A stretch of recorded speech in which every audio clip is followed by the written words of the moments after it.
भारत में रहने वाले हर नागरिक के लिए एक समान कानून होना जरूरी है और इसीलिए गुजरात विधानसभा चुनावों से पहले राज्य सरकार समान नागरिक संहिता यानी यूनिफॉर्म सिविल कोड का बड़ा दांव खेल सकती है। ऐसा माना जा रहा है कि बीजेपी की गुजरात सरकार इसको लागू करने के मूल्यांकन समिति गठित करने का प्रस्ताव पेश कर सकती है। वहीं इस समिति की अध्यक्षता हाई कोर्ट के रिटायर्ड जज करेंगे। इससे पहले उत्तराखंड और हिमाचल प्रदेश सरकारों ने यूनिफॉर्म सिविल कोड को लागू करने के अपने फैसले की घोषणा की थी।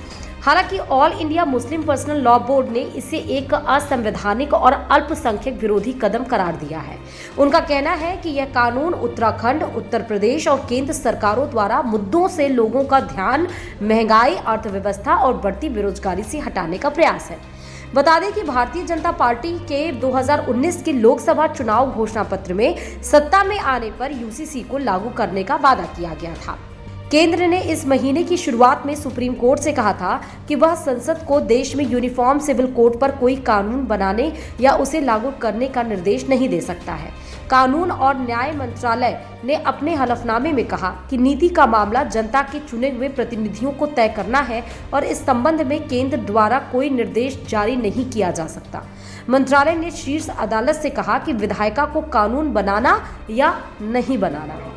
यूसीसी यानी कि यूनिफॉर्म सिविल कोड पर जो इतना बवाल चल रहा है वो आखिर में है क्या, क्यों जरूरी है, वो आपको बताते हैं। दरअसल यूनिफॉर्म सिविल कोड सभी धार्मिक समुदायों पर लागू होने के लिए एक देश एक नियम का आह्वान करता है।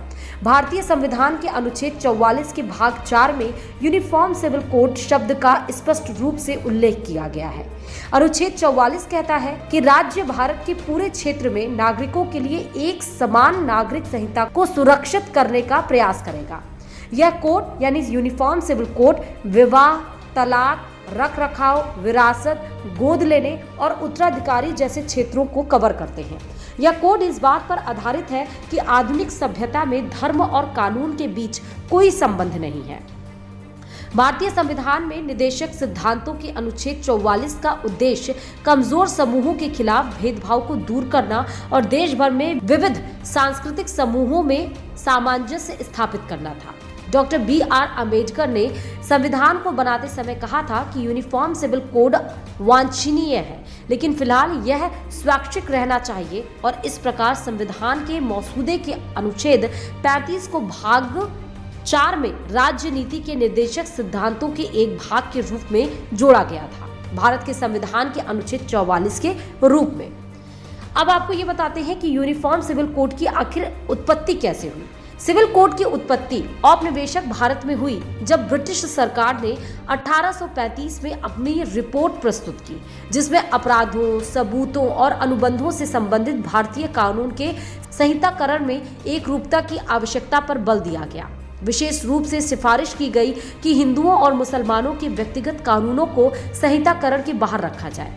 ब्रिटिश शासन के अंत में व्यक्तिगत मुद्दों से निपटने वाले कानूनों में वृद्धि ने सरकार को 1941 में हिंदू कानून को संहिताबद्ध करने के लिए बी.एन. राव समिति बनाने के लिए बाध्य किया। हिंदू कानून समिति का कार्य सामान्य हिंदू कानूनों की आवश्यकता के प्रश्न की जांच करना था। समिति ने शास्त्रों के अनुसार एक संहिताबद्ध हिंदू कानून की सिफारिश की जो महिलाओं को समान अधिकार देगा।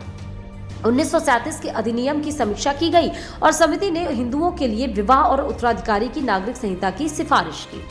अब क्यों जरूरी है यूनिफॉर्म सिविल कोड? तो भारत में जाति और धर्म के आधार पर अलग अलग कानून और मैरिज एक्ट है। इसके कारण सामाजिक ढांचा बिगड़ा हुआ है। यही कारण है कि देश में यूनिफॉर्म सिविल कोड की मांग उठती रही है, जो सभी जाति, धर्म, वर्ग और संप्रदाय को एक ही सिस्टम में लेकर आए। एक कारण ये भी है कि अलग अलग कानूनों के कारण न्यायिक प्रणाली पर भी असर पड़ता है। वर्तमान समय में लोग शादी, तलाक आदि मुद्दों के निपटारे के लिए पर्सनल लॉ बोर्ड ही जाते हैं। इसका एक खास उद्देश्य महिलाओं और धार्मिक अल्पसंख्यकों सहित अम्बेडकर द्वारा परिकल्पित कमजोर वर्गों को सुरक्षा प्रदान करना है। साथ ही एकता के माध्यम से राष्ट्रवादी उत्साह को बढ़ावा देना है। जब यह कोड बनाया जाएगा तो यह उन कानूनों को सरल बनाने का काम करेगा जो वर्तमान में धार्मिक मान्यताओं जैसे हिंदू कोड बिल, शरीयत कानून और अन्य के आधार पर अलग अलग है। Bureau report, Dainik Bhaskar.